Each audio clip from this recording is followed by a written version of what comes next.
And in every 25 Americans who visit a hospital to get well end up getting worse. That's because they're getting some type of infection. Scripps national investigative reporter Mark Greenblatt shows us how some hospitals here at home are being held accountable. Greta Houston feels lucky to be alive. I got a serious infection from a simple procedure. Back in '99, she needed a bunion removed from her foot and checked into the renowned George Washington University Hospital in D.C.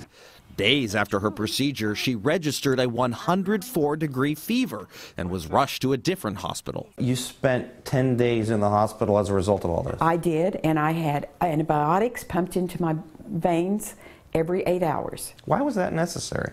To save my life. Houston sued George Washington, blaming the infection on negligence during surgery. The hospital denied fault but paid a small settlement back in 2004.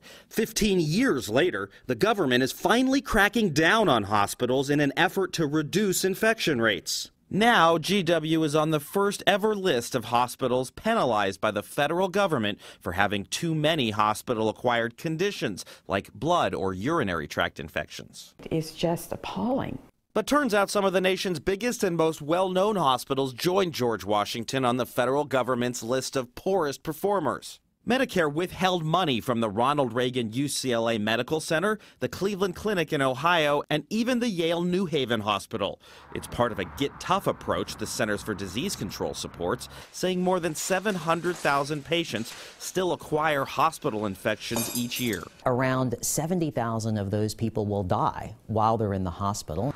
We traveled to CDC headquarters in Atlanta, where Dr. Arjun Srinivasan told us hospitals can often take simple steps to lower infection rates. As many as 70% of those infections are preventable through relatively simple and straightforward practices. Like more rigorous hand washing rules and removing catheters from patients sooner.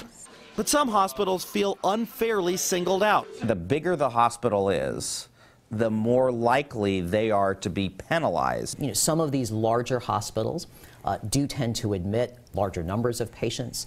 They may admit sicker patients. But I think an important message to note is that there are also some very large hospitals with extremely low infection rates. And just because you're a big hospital doesn't go hand in hand that you have to have a high infection rate. Near Kansas City, penalized hospitals such as the Overland Park Regional Medical Center and the University of Kansas Hospital did not respond to our request for comment.